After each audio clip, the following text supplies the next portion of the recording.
Yeah, like, I know a lot of women, and it's crazy, like even his kid's mother and other women, they'll be incarcerated and they won't write letters, they won't contact, they'll get out and go to the halfway house. From the halfway house, you'll hear of them doing their free time running the streets, doing this and that, but not coming to see their kids.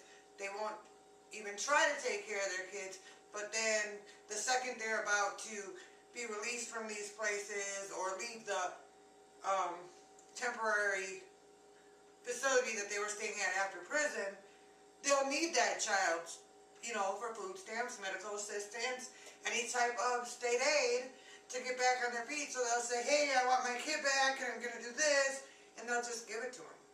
And it's even crazy, I can speak from experience, not that I didn't have contact, but 10 years ago, I was a mother who made a mistake and I went to prison. I got out, it took me less than 90 days to get my kids back.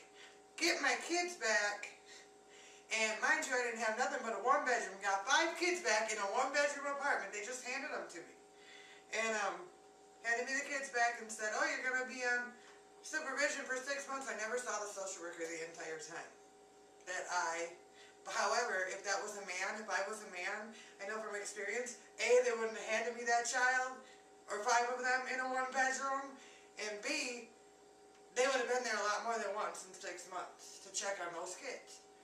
Probably wouldn't have got them, so they wouldn't have had to check on the kids. But I just don't understand, like, where the gender is such a role. Because I do know some fathers who try really hard and can provide even more than the mother. And I know some mothers who can provide more than the father and take care of these kids. And I know some that do it jointly. However, like, who is it to determine that we have to be so much harder on the male than the female? How many chances does a female get? Like, I know of plenty of stories, and I'm sure they can be found and looked up, where mothers have had their children. Fathers have called or tried to get them or whatever, and it was too late. Like, these kids, the story in Milwaukee, the girl was actually still in Chichita.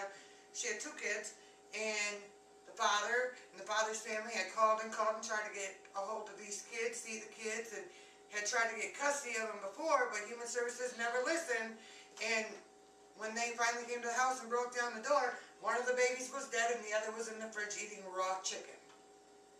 And I wouldn't say that if it wasn't true, and they can look it up. And then Human Services and the families end up suing Human Services. It shouldn't come down to that. If they're going to investigate a man that much for his rights, then the women should have to go through the same thing. Because just because we gave birth doesn't make us any more of a parent or any less of a parent.